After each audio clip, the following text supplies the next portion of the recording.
ओम नमो कोकिलेशाय नमः शिवाय शांभाय हरे परमात्मने प्रणतक्लेशनाशाय கோகிலேஷாய தே நமஹ. எல்லாம் அல்ல மாதுருபாகனாம் கோகிலேஷ பெருமான் மலர் பாதங்களை மனம் மெய் மொழிகளால் சிந்தித்து இன்று காரணையான் நோன்பு என்று கூறப்படுகின்ற சாவித்திரி விரதத்தை பற்றி நாம் சிந்திப்போம். வருகின்ற சனிக்கிழமை, அதாவது நாளை காரடையான் நோன்பு அனுஷ்டிக்கப்பட இருக்கிறது. இது என்ன காரடையான் நோன்பு அப்படின்னா, காராமணி, அதாவது அரிசி மாவும் வெல்லம் கலந்த ஒரு அடையில் காராமணி கலந்து செய்யப்படுவதால் இதற்கு காரடை அப்படின்னு பேர் வந்தது. இதனை நிவேதனம் செய்து அன்னையை பூஜிப்பதால் இதற்கு காரடையான் நோன்பு அப்படின்னு இது வழக்கத்தில் வர ஆரம்பித்து விட்டது. முறையாக சொல்வதென்றால் இதனை சாவித்திரி விரதம் அப்படிங்கிற முறையில் தான் இதை சொல்லணும். சாவித்திரி தேவியால் முதல் முறையாக இந்த விரதம் அனுஷ்டிக்கப்பட்டதால் இந்த விரதத்திற்கு சாவித்திரி விரதம் அப்படின்னு அவள் பெயராலேயே வழங்கப்பெறுகிறது. அது என்ன சாவித்திரி விரதம், இந்த சாவித்திரிக்கும் இந்த விரதத்திற்கும் என்ன சம்பந்தம் அப்படிங்கிறதுக்கு ஒரு மகாபாரதத்தில் வனபர்வத்தில் மார்கண்டேய மகரிஷி திரௌபதிக்கு ஒரு கதையை எடுத்து சொல்கிறார். அதாவது சாவித்திரி தேவியோட கதையை பற்றி எடுத்து சொல்கிறார். அதனை பற்றின விவரத்தை தான் இப்போ நாம் சிந்திக்க உள்ளோம். இதில் என்ன விசேஷம்னா, மத்திர தேசங்கிறது இப்போ இருக்கிற ஜம்மு, அந்த தேசத்தை மத்திர தேசம்னு சொல்லுவார். அந்த மத்திர தேசத்தோட அரசன் அஸ்வபதி. இவன் ரொம்ப நாளாக இவனுக்கு குழந்தை இல்லை. அந்த குழந்தை வரம் வேண்டி சூரியனை உபாசனை செய்தான். சூரிய பகவானோட அனுகிரகத்தால் ஒரு அழகான பெண் குழந்தை ஒன்று பிறந்தது. சவிதா அப்படின்னா சூரியனுக்கு பேர். அந்த சூரியனோட அனுகிரகத்தால் இந்த குழந்தை பிறந்ததால் சாவித்ரி அப்படிங்கிற பெயரினை அதற்கு சூட்டி சீரும் சிறப்புமாகவும் செல்வ செழிப்போடையும் மகிழ்வோடையும் அந்த குழந்தைய வளர்த்துன்னு வரான். அந்த பொண்ணு வாலிப பருவம் அடைந்து ஒரு குமாரியான பருவத்தை அடைந்து இருக்கும்பொழுது தன் தகப்பனான அஸ்வபதி மன்னனுடன் காட்டிற்கு வேட்டையாட செல்கிறார். அப்பொழுது அங்கே சத்யவான் அப்படிங்கிற ஒரு இளைஞனை பார்க்கிறார். அவனோட கட்டுமஸ்தான அழகு, அவனோட உருவம், அவனோட தேஜஸ், அவனோட கலையான முகம் இதனை கண்டு தன் மனதை பறிகொடுத்து விடுகிறார். அவனை மனதார கணவனாக வரித்து விடுகிறார்.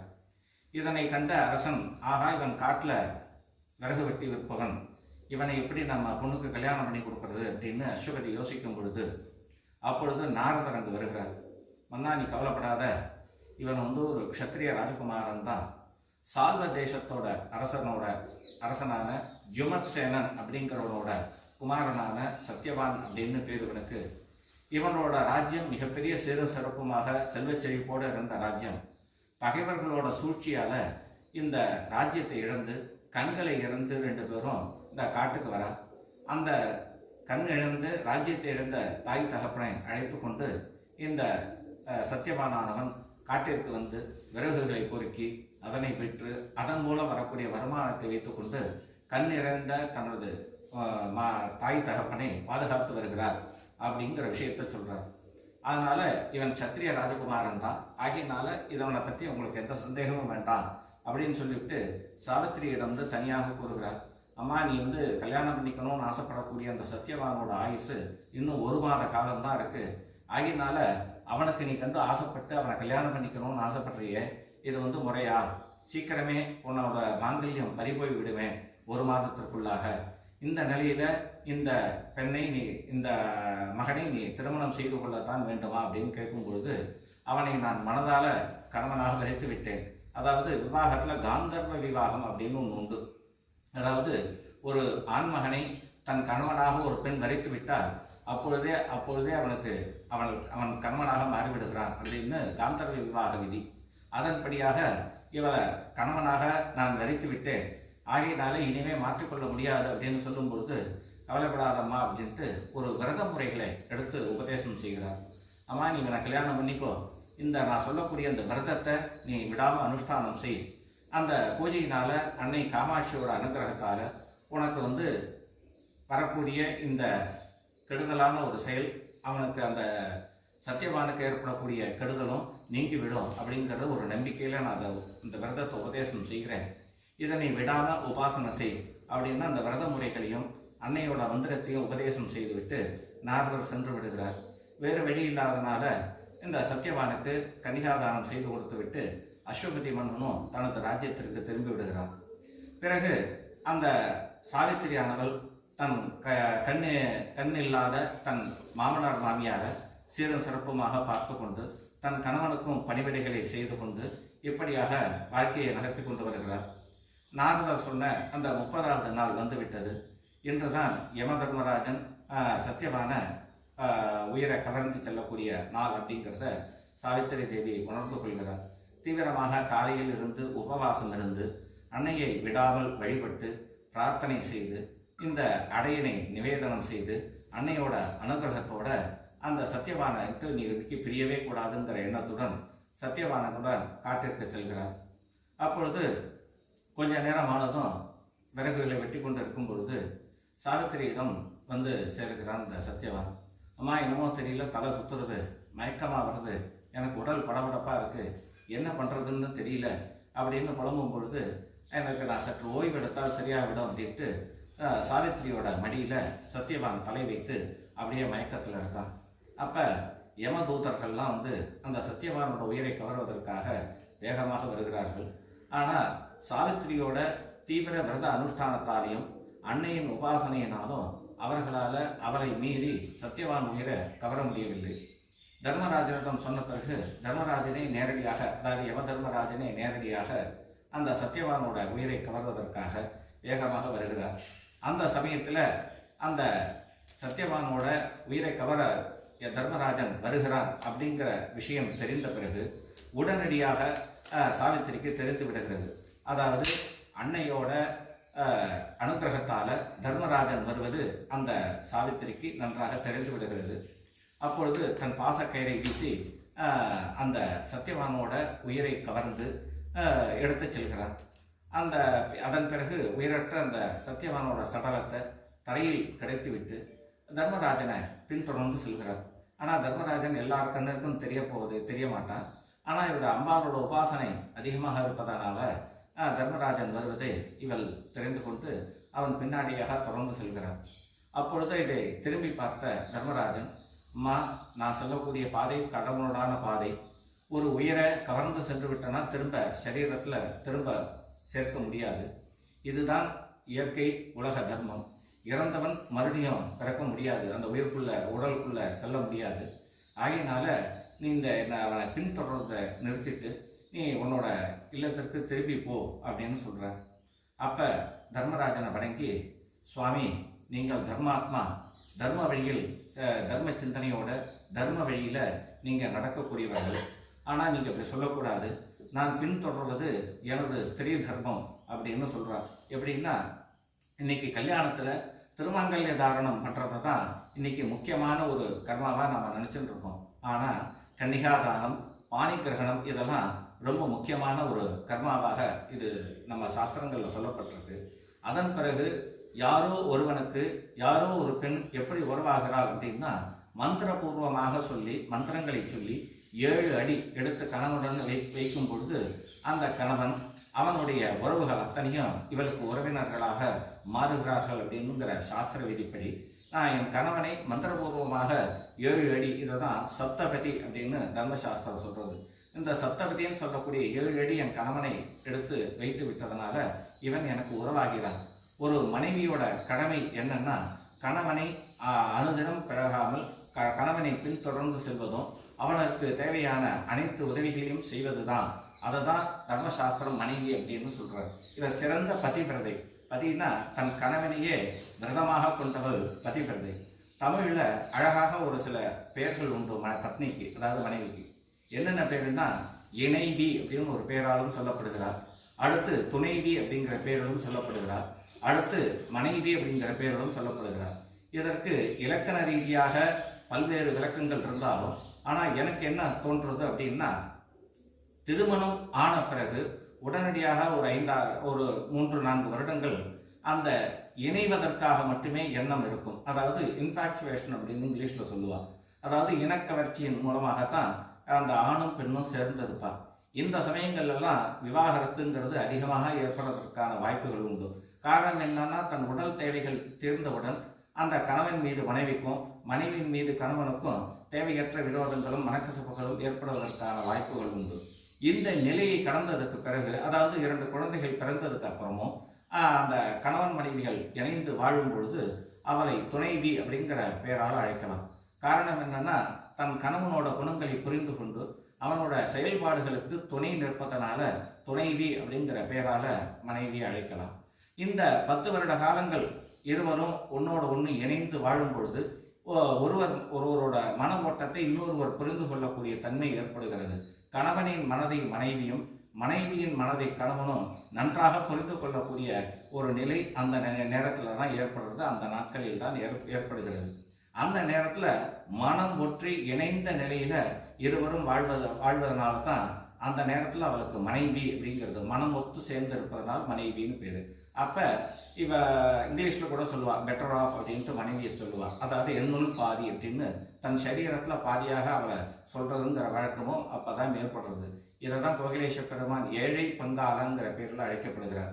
காரணம் என்னன்னா, ஏழை அப்படின்னா பெண், பெண்ணை அதாவது அன்னையை தன் உடலின் ஒரு பங்காக கொண்டவன் அப்படிங்கிறதுனாலதான் ஏழை பங்காளன் அப்படின்னு சுவாமிக்கு பேர் வந்தது. தன் சரீரத்திலேயே சமமான பாகத்தை கொடுக்கிறார் சுவாமி. அந்த அளவுக்கு கணவனும் மனைவியும் ஒன்று இணைந்து செல்லக்கூடிய ஒரு நிலை தான் கணவன் மனைவி அப்படிங்கிற உறவு. அப்பேற்பட்ட உறவு உள்ள கணவனை விட்டு நான் பிரிந்து செல்வதுங்கிறது தர்ம விதிக்கு விரோதமானது. நீங்கள் தர்ம வழியில நடக்கிறவர், தர்ம ஆத்மாவானவர் நீங்க, ஆகியனால்தான் என் கணவனை நான் பின்தொடர்ந்து வருகிறேன் அப்படின்னு சொல்லும் பொழுது தர்மராஜனுக்கு ரொம்ப சந்தோஷமும். இந்த நிலையில் அவளுக்கு இந்த கணவனை விட்டு பிரியாத நிலையில தான் செல்லணும் அப்படிங்கிறத தான் தர்மசாஸ்திரம் சொல்றது. நீங்கள் தர்ம ஆத்மா, உங்களுக்கு தர்ம நிலைகள்லாம் உங்களுக்கு தெரியும், ஆகினால என் கணவனை பின்தொடர்ந்து செல்வது தான் பதிவிரதையான எனக்கான தர்மம் அப்படிங்கிறத சொல்லும் பொழுது தர்மராஜனுக்கு ரொம்ப மகிழ்ச்சி ஏற்படுகிறது. உடனே ஒரு வரம் தருகிறேன் உனக்கு, உன் தர்ம சிந்தனையும் உன் பதிவிரதா தன்மையும் எனக்கு ரொம்ப பிடிச்சிருக்கு, அதற்காக உனக்கு ஒரு வரம் தருகிறேன் மன சந்தோஷத்தோட. உன் கணவனின் உயிரை தவிர வேறு எந்த வரம் வேண்டாலும் கேளு, நான் தருகிறேன் அப்படின்னு சொல்லும் பொழுது கண் பார்வை இழந்த என் மாமனார் மாமியார், அதாவது சத்யவான் சாவித்திரியோட தாய் தகப்பனுக்கு கண் பார்வை கிடைக்கணும் அப்படின்னு கேட்கிறார். அதனை ததாஸ்து, அதாவது அப்படியே ஆகட்டுங்கிற முறையில் அந்த வரத்தை அழித்துவிட்டு, இனி என்னை பின்தொடர வேண்டாம், நீ உன் வழிக்கு சென்று விடு, உன் வீட்டிற்கு சென்று விடு திரும்ப அப்படின்னு சொல்லிவிட்டு தர்மராஜன் தொடர்ந்து செல்கிறார்.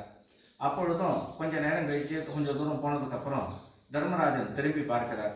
பார்க்கும் பொழுது மறுபடியும் சாவித்திரி அந்த தர்மராஜனை பின்தொடர்ந்து செல்வதை பார்த்ததும், அம்மா நீ கேட்ட வரத்தை நான் கொடுத்துட்டேன், ஆகினால இனி நீ இந்த வழிக்கு வர வேண்டாம், நீ திரும்பி போயிடு, போகிற வழி கரடுமுரடான பாதை, இந்த வழியில நீ தொடர்ந்து செல்ல வேண்டாம், ஆகினால நீ திரும்பி போயிடு அப்படின்னு சொல்லும் பொழுது அப்ப சாவித்திரி சொல்கிறார், ஐயா வணக்கம், நீங்க தர்மாத்மா, தர்ம வழியில நடக்கக்கூடியவர், அதாவது கணவன் எந்த வழியில சென்றாலும் சரி அதனை பற்றி கொஞ்சம் கூட யோசிக்காம கணவன் வழி எந்த வழியோ அந்த வழியை தொடர்வதுதான் மனைவியோட தர்மமாக சொல்லப்படுகிறது.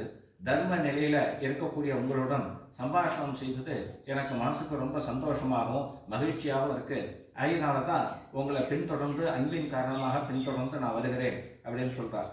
எப்பொழுதுமே தர்மாத்மாவான தர்மராஜன், யம தர்மராஜன் பாபிகள் கண்ணுக்கு கொடூரமான உருவத்துடன் நல்லோர்கள் கண்களுக்கு தேவதா அழகிய ஸ்வரூபத்திலையும் காட்சி தருவார் அப்படின்னு கருட புராணம் சொல்றது.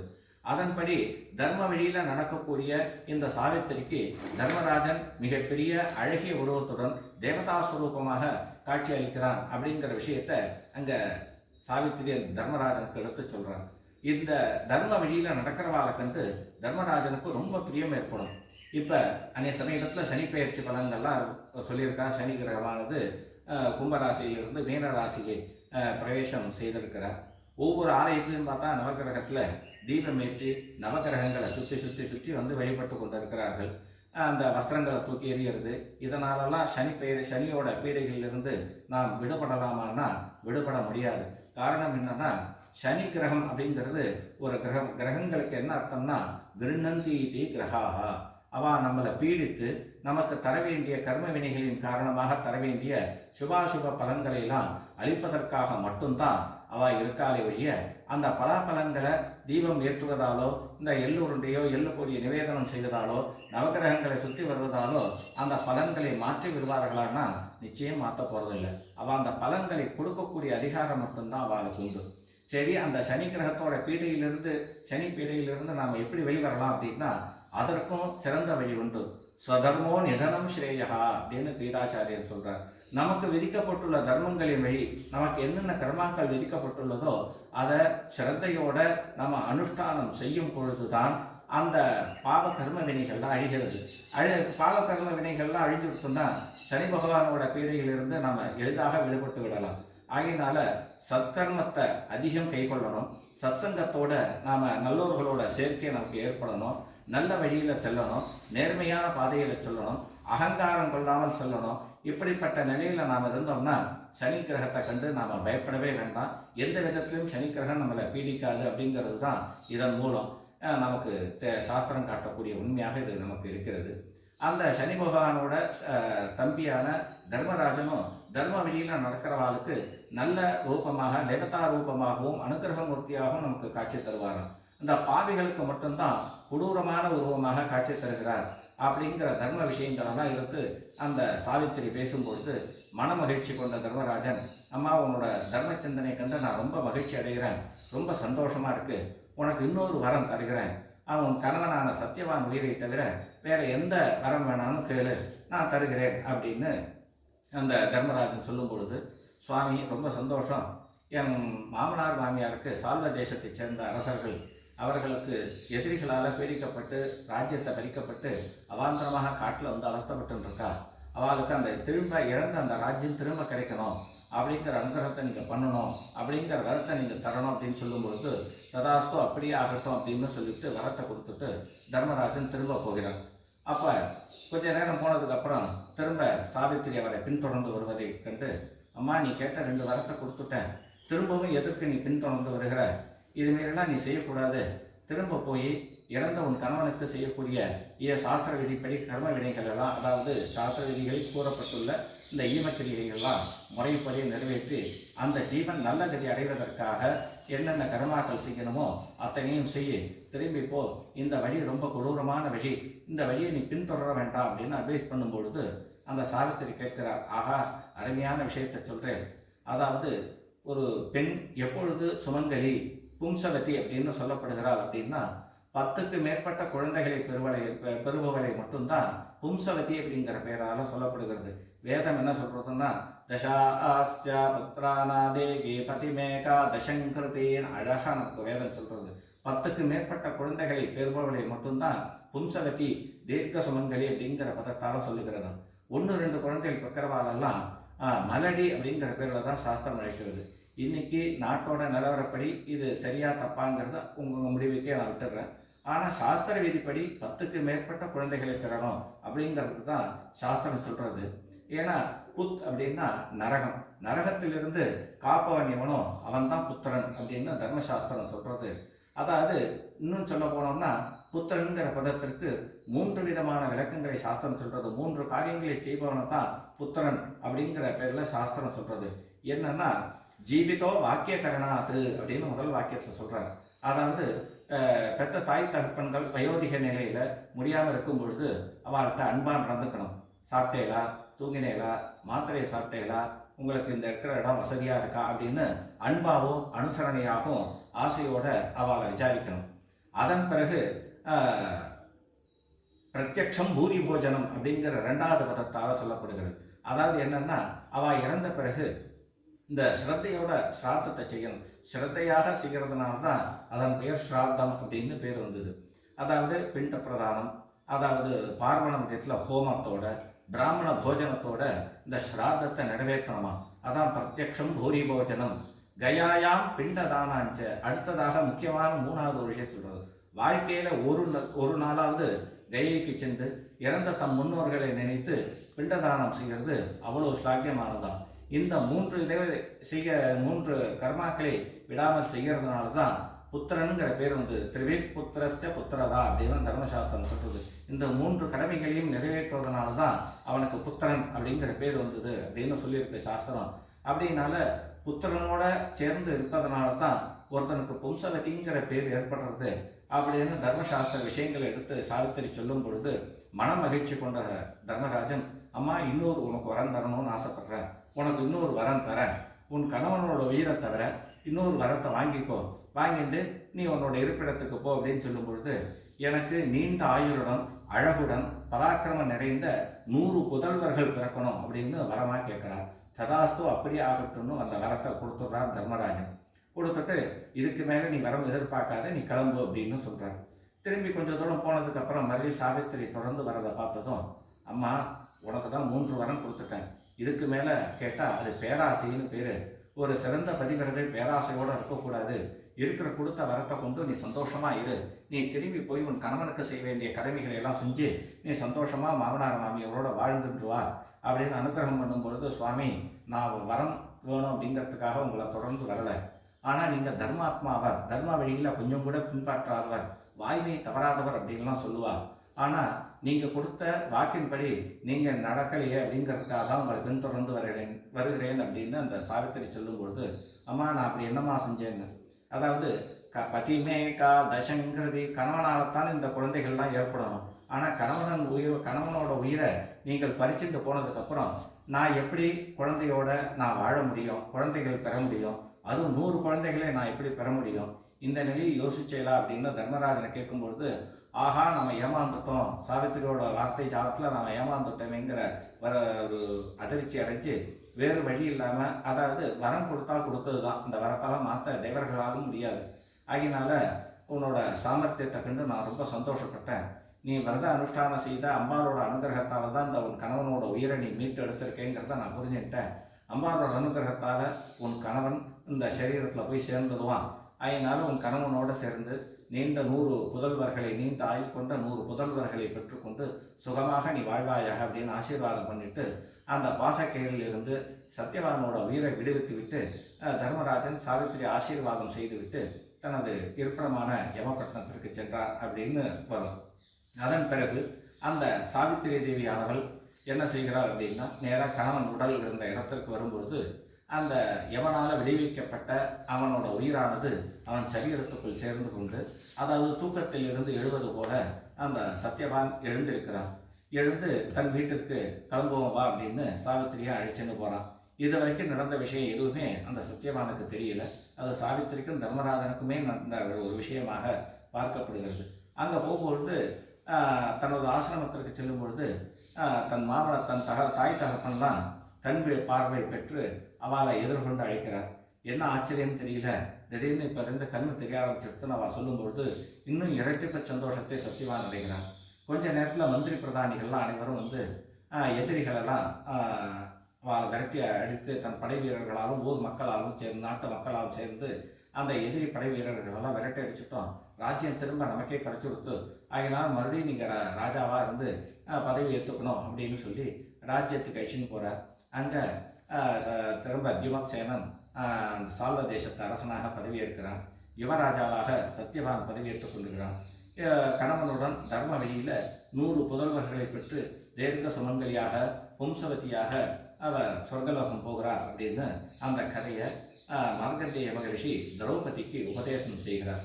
இதன் மூலம் நாம் தெரிவது என்னன்னா, அன்னையோட அனுகிரகம், ஈசனோட அனுகிரகம் எப்பொழுது நமக்கு கிடைக்கிறதோ அப்போ எப்பேற்பட்ட விதி, அதாவது கர்ம வினையின் காரணமாக வரக்கூடிய பாவங்கள் முதற்கொண்டு நம்மை விட்டு நீங்கிவிடும் அப்படிங்கிறது இந்த கதையின் மூலம் நன்றாக தெரிகிறது. வருகின்ற சனிக்கிழமை இரவு, அதாவது இந்த விரதம் எப்போ அனுஷ்டிக்கணும் அப்படின்னா, சூரிய பகவான் கும்பராசியிலிருந்து மீன ராசிக்கு பிரவேசிக்கக்கூடிய காலத்தில் தான் இந்த விரதத்தை நாம் அனுஷ்டிக்கணும் அப்படிங்கிறத நமக்கு காலமாக சொல்லப்பட்டிருக்கு. அதன்படி பார்க்க போதுதான் சனிக்கிழமை இரவு, அதாவது 12:57 சூரிய பகவான் கும்பராசியிலிருந்து மீனராசிக்கு பிரவேசம் செய்கிறார். அந்த காலம் அகாலம் அப்படிங்கிறதுனால அந்த நேரத்தில் விரத அனுஷ்டானம் செய்யக்கூடாது. அதாவது அகாலம் தரிசனம் சம்போ ஹந்தி புண்ணியம்னு சாஸ்திரம் சொல்கிறது. அதாவது அகாலத்தில் ஆராதனைகள் செய்யும் பொழுது நமது புண்ணியங்கள் அத்தனையும் அழிந்து விடும் அப்படின்னு சாஸ்திரம் சொல்கிறதுனால அந்த 9 மணிக்கு மேலே ராட்சச காலம். அந்த ராட்சச காலத்தில் நம்ம பூஜிக்கக்கூடாது. சில விதிவிலக்கு உண்டு. நவராத்திரி, சிவராத்திரி, உபராக புண்ணிய காலம் போன்ற காலங்கள் நடுநிசையில் வந்தால் அதை அனுஷ்டிக்கலாம். மற்றபடி அந்த புண்ணிய காலம் இல்லாத மற்ற நாட்களில் இரவு 9 மணிக்கு மேலே, ராட்சச காலமான 9 மணிக்கு மேலே, அதாவது தேவதா ஆராதனைகள்லாம் எதுவுமே செய்யக்கூடாது. அப்படிங்கிற காரணத்தினால இரவு 8 மணியிலிருந்து 9 மணிக்குள்ளாக அந்த அன்னையை காமாட்சி அம்பாவை குத்துவிளக்கில் ஆவாகனம் செய்து அன்னையை பூஜித்து அந்த காரடை, அதாவது காராமணி கலந்து அந்த அடையினை நிவேதனம் செய்து, அதாவது மேலே உருகாத வெண்ணெயை வைத்து அந்த நிவேதனம் செய்து அன்னையை பூஜித்து அந்த விரதத்தை பூர்த்தி செய்யும் விதமாக சரடுன்னு அந்த மஞ்சள் கயிறை அந்த கழுத்தில் கட்டி கொண்டு விரதத்தை பூர்த்தி செய்ய வேண்டும். அப்படி பூஜை செய்த பிறகு அந்த அடையினை ஒரு பசுவிற்கு, அதாவது கோகிராசம்னு சொல்லப்பட்டிருக்கு, அதாவது பசுவிற்கு ஒரு வாயுரை அதை கொடுக்கணும். கொடுத்து தான் இந்த விரதத்தை பூர்த்தி பண்ணணும் அப்படின்னு சொல்லப்பட்டிருக்கிறதுனால மேற்சொன்ன முறையில் அந்த விரதத்தை அனுஷ்டித்து என்ன பலன்கள் ஏற்படும் அப்படின்னா, திருமணமான பெண்கள் தீர்க்க சுமங்கலியாக, பும்சவதியாக நீடித்த நிலையில் வாழக்கூடிய தன்மையும், தன் கணவனுக்கு நீண்ட ஆயுளும் செல்வச் செழிப்பும், அதாவது குழந்தைகள் இல்லாதவர்களுக்கு அழகான நீண்ட ஆயுளை கொண்ட பராக்கிரமம் நிறைந்த, தேஜஸ் நிறைந்த குழந்தைகள் பெறுவார்கள் இந்த விரதத்தை அனுஷ்டிப்பதால் அப்படிங்கிறதையும் இதன் மூலம் நமக்கு தெரிய வருகிறது. இன்னொரு கேள்வி எல்லாரும் எழுப்புறார். கன்னியா பெண்கள், அதாவது கணவனோட நீண்ட ஆயுளுக்காக தான் இந்த விரதம் என்பதனால கன்னியா பெண்கள்லாம் அனுஷ்டிக்கணுமானா கட்டாயம் அனுஷ்டிக்க வேண்டும். அதாவது திருமணமாகாத பெண்ணும் இந்த விரதத்தை அனுஷ்டிக்க வேண்டும். எதற்காகனா, வரக்கூடிய கணவன் பராக்கிரமும் தேஜஸும் நீண்ட ஆயுளும் கொண்ட கணவன் தனக்கு அமையணும். அதாவது நீண்ட ஆயுளை கொண்ட அழகான தர்ம சிந்தனை கொண்ட புத்திரர்கள்லாம் பிறக்கணும் அப்படிங்கிறதுக்காகவும் இந்த விரதத்தை கட்டாயம் நாம் அனுஷ்டித்தே ஆக வேண்டும். அதாவது திருமணம் ஆகாதவர்களும் அனுஷ்டிக்க வேணும், திருமணமான பெண்களும் அனுஷ்டிக்க வேண்டும். இதில் முக்கியமான ஒரு விஷயம் என்னென்னா, இரவு நேரம் வருவதால் காலை முதல் எந்த உணவும் ஏற்றுக்கொள்ளக்கூடாது. அதுவும் புளிப்பான உணவுகள், உப்பு கலந்த உணவுகளையும் அந்த விரத காலத்தில் உண்ணக்கூடாது. அந்த நேரத்தில், அதாவது 8 மணிக்கு மேலே 9 மணிக்குள்ளாக அன்னையை ஆராதித்து பூஜை செய்து சரடுகளை கட்டிக்கொண்டு கணவனிடம் அந்த நிவேத பிரசாதமான அந்த காரடையை அளித்து அவரிடம் ஆசியை பெற்றுக்கொண்டு அருகில் உள்ள ஆலயத்தில் அன்னையை வழிபட்டு பசுவிற்கு அந்த அடையினை கொடுத்து, வாயுரை கொடுத்து, பசுவிடமும் ஆசீர்வாதம் பெற்றுக்கொண்டு அதன் பிறகுதான் உண்ண வேண்டும். நடுவில் புளிப்பான பொருள்களையோ உப்பு கலந்த உணவையும் அந்த நாளில் தவிர்க்கணும். அதை சாப்பிடும் பொழுது விரதபங்கம் ஏற்படும் அப்படின்னு இந்த விதியில் சொல்லப்பட்டிருக்கு.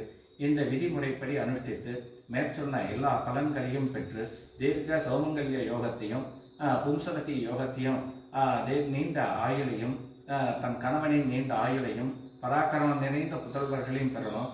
அதாவது செல்வச் செழிப்போட சுபிக்ஷமான வாழ்க்கையும் பெறணும் அப்படின்னு என்பதற்காக இதனை தெரிவித்து, எல்லாம் வல்ல உமையொரு பாகனார் கோகிலேச பெருமான் மலர்பாதங்களை மனம்மை மொழிகளால் சிந்தை கொண்டு அமைகிறேன். ஓம் நமோ கோகிலேசாய.